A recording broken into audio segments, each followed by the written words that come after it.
Well, Nick Sandmann was at the bottom of a media dogpile. They tried to destroy his life. He spoke last night at the RNC. It infuriated the people who defamed him at CNN. They didn't talk about it all day. Only the dumbest person on television, also one of the richest, if you need more evidence the economy is fundamentally corrupt, his name is Joe Lockhart, didn't get the memo from the Dwarf King to be quiet, or maybe he couldn't read it. He tweeted that Nick Sandmann is a snot-nosed, entitled kid. The entitled, calling other people entitled. Dana Perino is host of the Daily Briefing on the Fox News channel. She joins us tonight to assess that speech from Nick Sandmann last night. I'm not normally in favor of putting super young people in positions where they give public speeches, but I thought it was good, actually. I thought he handled it quite well, and the young man has been through a lot. One of the best things last night, Tucker, was the media had to be so quiet about it because they had to legally, and they didn't have a choice, and that was kind of an interesting thing. He turned the tables on them, that's for sure. They have to legally. Tell us what that means.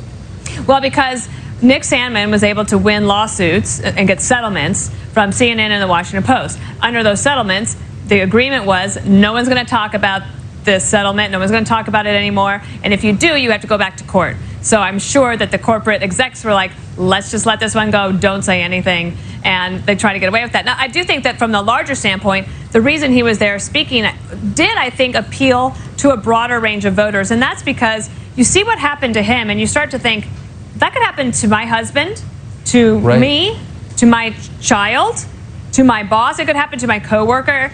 And the problem is people being canceled and without ever having a chance for redemption.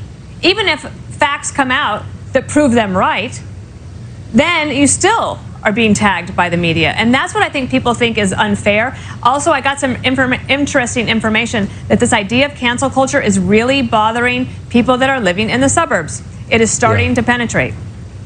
Well, you'd think it would. It's just hilarious. This is a high school student from a Catholic school in Kentucky. And for someone who lives in a $10 million house to call him entitled really shows a lack of self-awareness that I've never confronted before. Entitled? Well, he's a kid. Think of it on the flip side. If you say anything about Greta Thunberg, the climate genius that has won the Nobel Peace Prize, who is a youngster herself, but has been put out there to basically lead a movement. If you say anything about her, then you get tagged as somebody who is being awful. So I agree. Youngsters, if they want to rise up and they want to give a great speech, all the more power to them. Yeah. I mean, this kid, didn't try to be famous. He just went to a pro-life march in Washington and stood there, and they really tried to destroy him.